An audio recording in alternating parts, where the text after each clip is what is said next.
Kita kembali dalam CNN Indonesia Newscast malam ini. Sorotan publik dan media nasional pekan ini juga tertuju pada beberapa isu besar.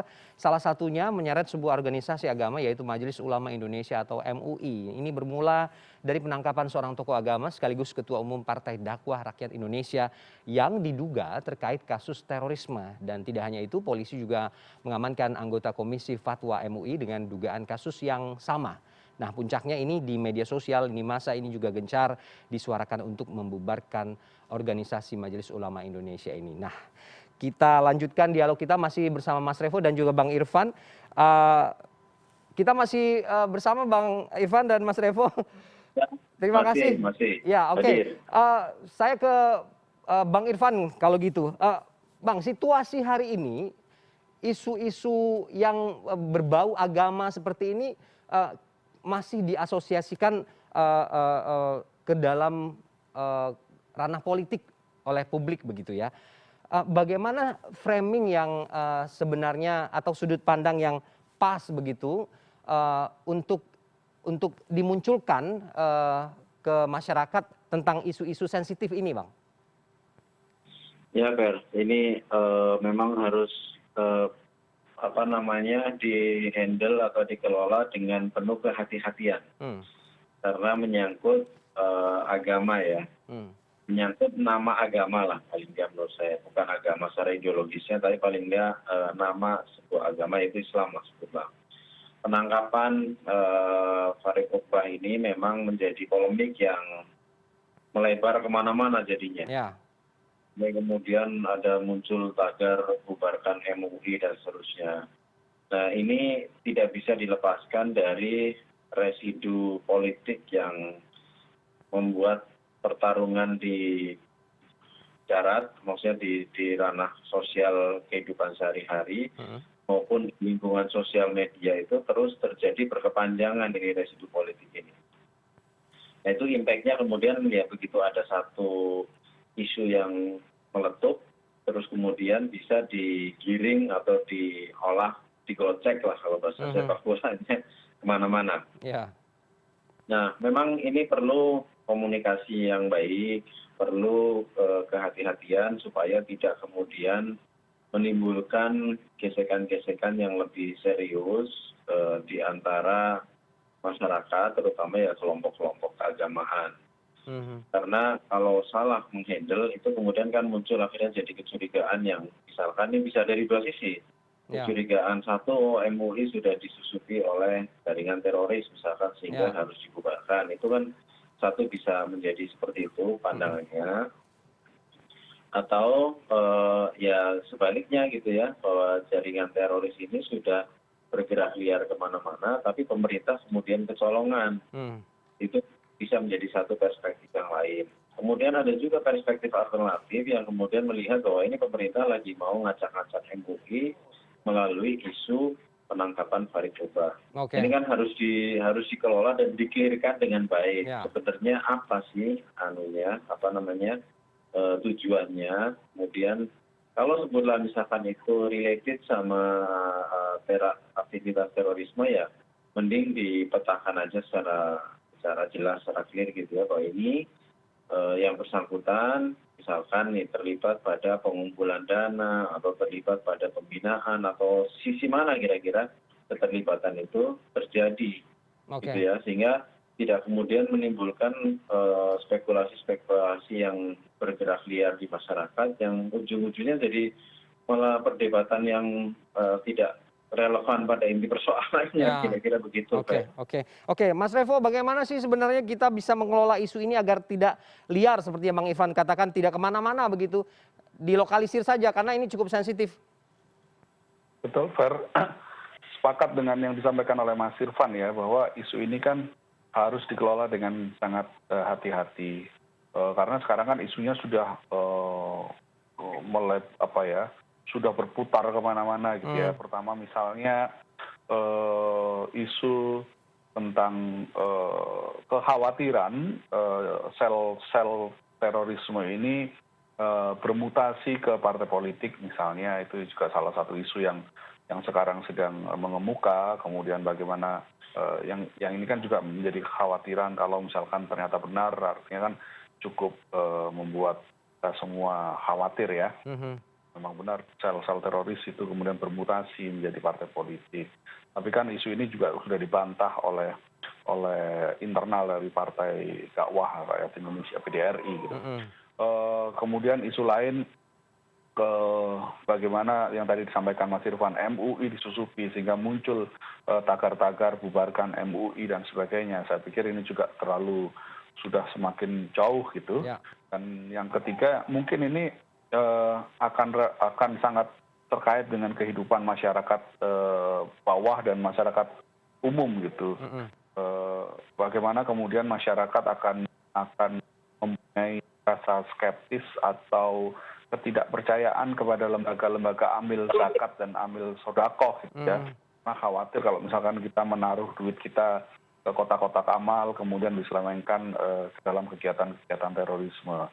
Hal-hal seperti ini kan artinya publik juga, karena publik biasanya kan kalau misalkan untuk urusan akhirat gitu ya, akan mudah untuk memasukkan uang gitu ke dalam kotak-kotak amal yang ada di masjid maupun sampai di minimarket. Biasanya kan di depan minimarket itu juga ada kotak-kotak amal gitu ya, Fer. Nah ini kan ini isu-isu seperti ini harus dikelola dengan baik dan harus segera di-clearkan segera mungkin gitu. Tentu harus melalui mekanisme hukum, karena tuduhan terorisme itu bukan tuduhan yang ringan dan bukan tuduhan yang sederhana gitu. Kalau memang benar maka kalau memang tudingan dan dugaan tersebut benar maka yang bersangkutan tentu harus mempertanggungjawabkan di depan hukum. Tapi kalaupun ternyata tidak benar, maka klarifikasi juga harus segera dilakukan. Kita semua tentu harus mempercayai mekanisme hukum yang berlaku ya, dan kita berharap mekanisme hukum itu bisa berjalan dengan baik sehingga bisa menampilkan semuanya dengan clear gitu. Apakah memang benar anggota Komisi Fatwa MUI ini terlibat dalam sel terorisme dan ketua dari partai politik yang baru didirikan ini juga terlibat dalam gerakan terorisme.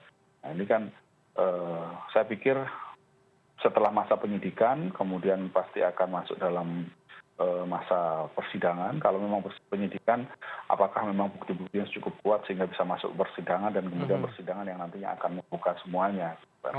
Kalau kemudian tudingan dan dugaan soal sel-sel terorisme ini sudah berkamuflase ke lembaga keagamaan begitu ya Mas Revo ya, termasuk juga yang terasosiasi ke partai politik tertentu begitu. Ini pekerjaan rumah ini akan semakin berat begitu ya Mas ya untuk bisa menuntas terorisme di Indonesia? Iya, akar terorisme kan di Indonesia dalam sepanjang sejarah Republik ini kan selalu muncul ya Fer ya. Terorisme akar-akar yang paling yang harus dicari sebenarnya apa yang menyebabkan terorisme ini muncul. Apakah ada kekecewaan terhadap pemerintah, apakah ada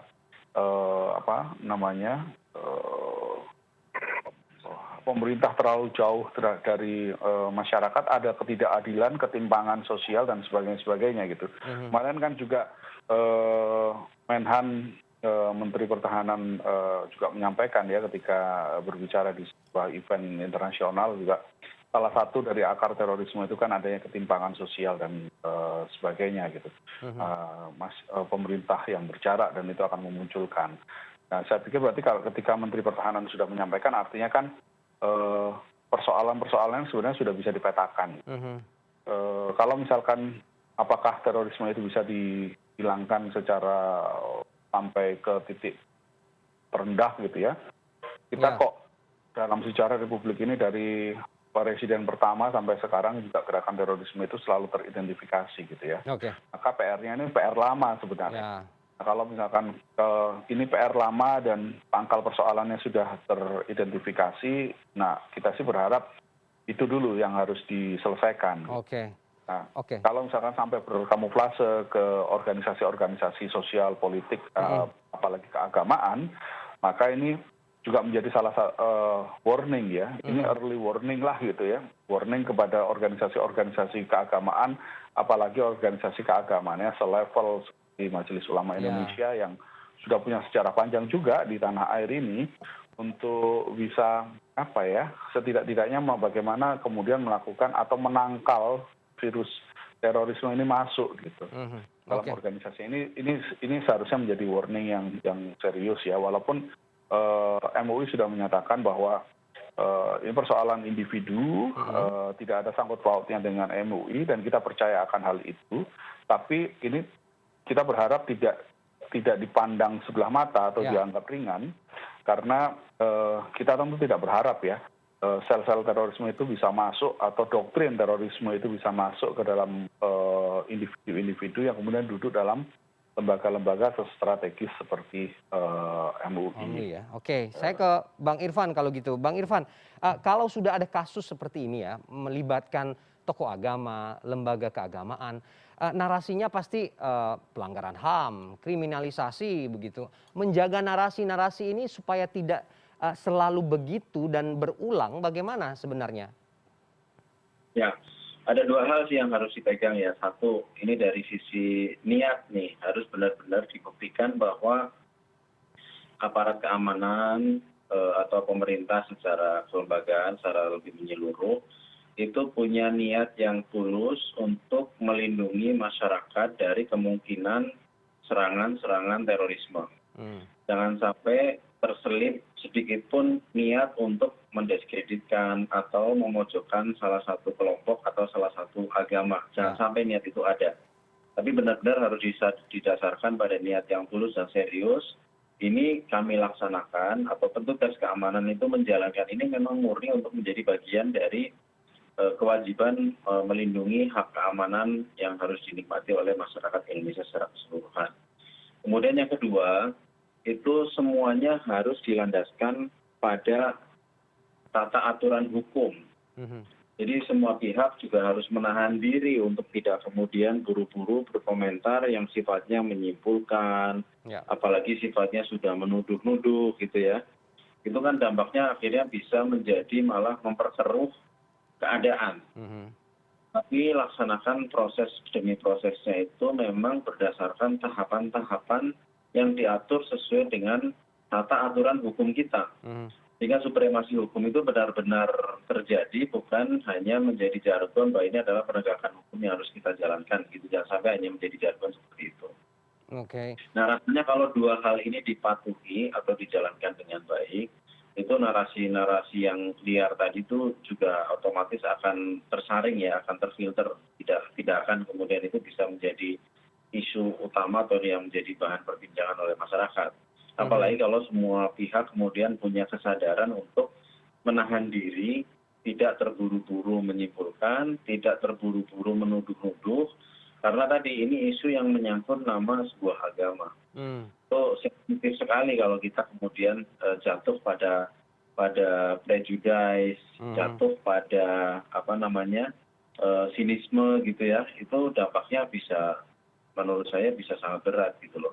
Sehingga niat yang tulus dan memastikan semua prosesnya berjalan atas dasar penegakan hukum yang fair itu adalah kunci yang harus dipegang supaya ini tidak kemudian menimbulkan dampak-dampak yang tidak kita inginkan. Kontrol sosial di tengah masyarakat sudah jalan belum Bang Irfan, Anda lihat? Ya, kita tahu sendirilah kalau bicara sosial itu kan juga spektrumnya nggak satu ya, bahwa masyarakat itu, society kita itu suaranya hanya A. Enggak. Society kita juga suaranya antara A sampai Z ada semuanya. Sehingga apa yang terjadi di masyarakat itu sebenarnya juga menjadi bagian yang penting untuk didengarkan, penting juga untuk dipetakan. Kalau mendengarkan mentah-mentah begitu saja menurut saya juga tidak bijaksana. Atau menolak semuanya yang datang dari masyarakat itu juga tidak bijaksana. Jadi pilah-pilah lah, ini mana masyarakat yang bersuara atas dasar kejernihan, mana juga kelompok masyarakat yang bersuara atas dasar kepentingan individu atau kelompoknya, yang ingin misalkan ya menjatuhkan atau ingin menyerang kelompok yang lain, nah itu kan harus dipetakan satu sama lain. Kejernihan itu yang harus menjadi kata kuncinya menurut saya. Oke, Mas Revo, yang terbaru ini salah satu kontrol untuk menangkal pemberitaan-pemberitaan ataupun juga tudingan-tudingan terhadap seseorang tokoh agama kah, tokoh publik kah, ada dibentuknya cyber army, Mas. Ini gimana? Ini apakah ini sudah bisa dikatakan sebagai salah satu kontrol untuk mengimbangi pemberitaan-pemberitaan yang tidak benar atau hoax terhadap kelompok tertentu atau perorangan atau bagaimana sebenarnya? Iya, di satu sisi memang cyber army ini, keberadaan cyber army ini tentu diperlukan ya, Fer, mengingat kejahatan-kejahatan di area wilayah cyber ini juga semakin beragam pada saat ini ya. Kejahatan-kejahatan terkait dengan transaksi elektronik misalnya, sampai kemudian pada diseminasi dari informasi palsu, misinformasi dan disinformasi itu juga semakin tinggi. Maka keadaan pasukan cyber army secara legal ini ya kan, maksudnya dari pemerintah itu memang diperlukan supaya tata kelolanya menjadi baik. Tapi di sisi lain tentu kita semua tentu berharap bahwa masyarakat ini juga, publik ini kan juga memiliki ranah-ranah privasi yang juga harus dihormati oleh cyber army ini gitu ya. Jadi oleh pasukan cyber army. Nah, yang sebenarnya kalau dalam konteks cyber army ini kan ada yang ada pasukan, ada polisi cyber, dan kemudian ada memang cyber kelompok-kelompok yang dikelola oleh seseorang untuk melakukan berafiliasi begitu ya, Mas, dalam kelompok-kelompok tertentu atau pihak tertentu begitu ya? Iya, untuk mensosialisasikan agenda gitu kan. Nah, ini yang harus kita waspadai. Sebenarnya persoalannya tentu kita berharap literasi terkait dengan dunia maya, dunia digital ini harus terus digalakkan oleh kita semua, baik oleh pemerintah maupun organisasi-organisasi sipil yang peduli dengan literasi, sehingga kalaupun misalkan ada kelompok-kelompok yang bergerak untuk mensosialisasikan agenda-agenda tertentu yang ini tidak ditelan secara mentah-mentah gitu. Publik, pengguna dunia maya ini cukup cerdas untuk bisa memilah informasi-informasi yang masuk gitu. Nah, tapi memang keberadaan dari tata tertib dunia maya ini tetap kita perlukan gitu ya, Fer, sehingga kita berharap undang-undang yang mengatur ini, yang mengatur tentang undang-undang di ranah digital ini bisa semakin mapan lah gitu. Bisa semakin mapan sehingga bisa melindungi kita sebagai warga negara, pengguna media sosial, kemudian pengguna teknologi digital itu bisa terlindungi dengan baik. Jangan sampai kita kemudian hak-hak kita di dunia digital, termasuk juga semua urusan-urusan kita yang ada di digital itu, tata kelolanya menjadi berantakan. Oke, kalau kemudian cyber army yang dibentuk oleh kelompok tertentu dan terafiliasi dengan pihak tertentu, ini bagaimana, Mas? Apakah ini bisa diterima oleh masyarakat? Kalau memang cyber army itu memang pekerjaannya untuk membangun konteks yang salah dalam konteks yang salah ya, atau setidaknya dia membangun hoax dan kemudian membangun campaign yang sekiranya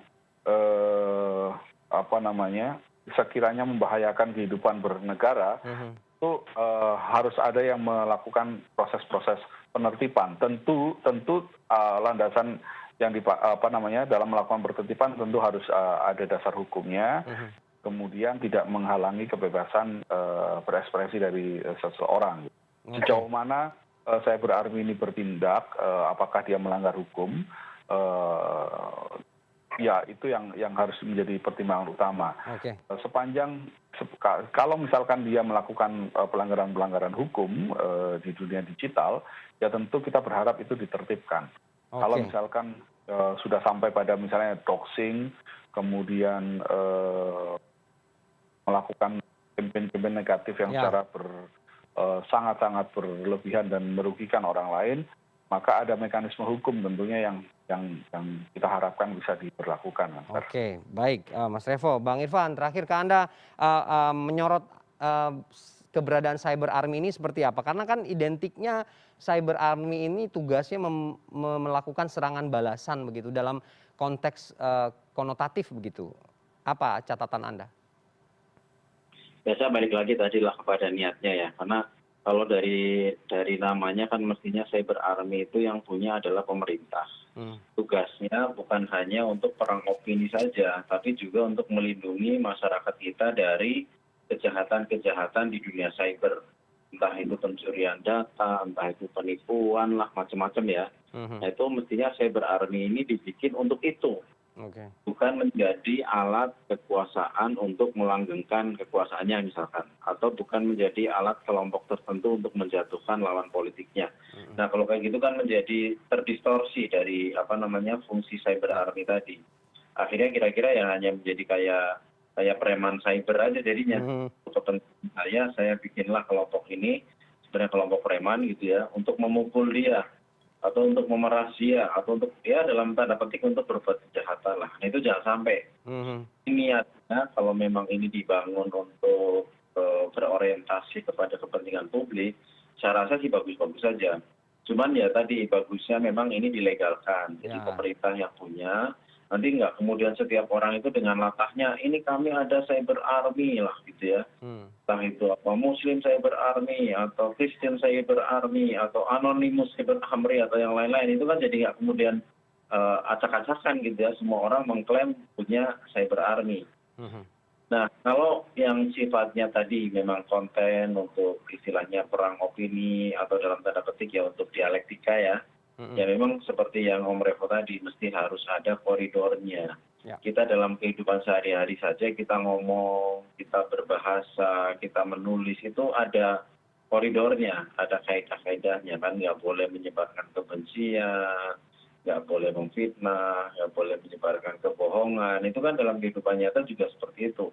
Sehingga dalam dunia cyber pun ini bisa diadopsi sebagai nilai-nilai dasar ketika kita membangun opini atau membangun narasi di dunia cyber. Tidak kemudian mentang-mentang cyber kita bisa menyembunyikan identitas terus kemudian semena-mena kita bisa ngomong semau-maunya gitu ya, tanpa berpikir dampak kerusakan yang ditimbulkannya. Nah itu yang mestinya harus ditertibkan secara masif dan lebih serius. Karena kalau kita lihat gejala dunia cyber hari ini kan kira-kira ya begitulah dunianya ya. Orang bisa ngomong apa aja, orang bisa menghina siapa aja gitu ya, tanpa ada pertimbangan-pertimbangan wisdom yang bagus. Nah, memang sialnya masyarakat ini mulai lebih banyak hidup dalam dunia mayanya ketimbang hidup dalam dunia nyatanya. Sehingga apa yang terjadi dalam dunia maya kemudian malah justru menimbulkan impact yang ya seringkali tidak membahagiakan kalau kita lihat dalam dunia nyatanya. Kira-kira begitu, Fedi. Jadi harus ada jaminan atau harus kita kembalikan lagi kepada niat yang benar bahwa cyber army ini dibangun untuk berorientasi pada kepentingan publik, bukan menjadi alat politik, bukan menjadi alat kekuasaan lah, kira-kira begitu.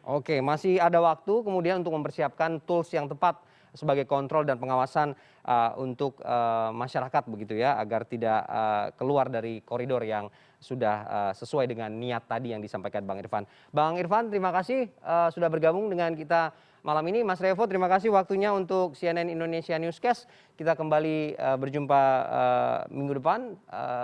Terima kasih Mas Revo dan Bang Irfan. Terima kasih.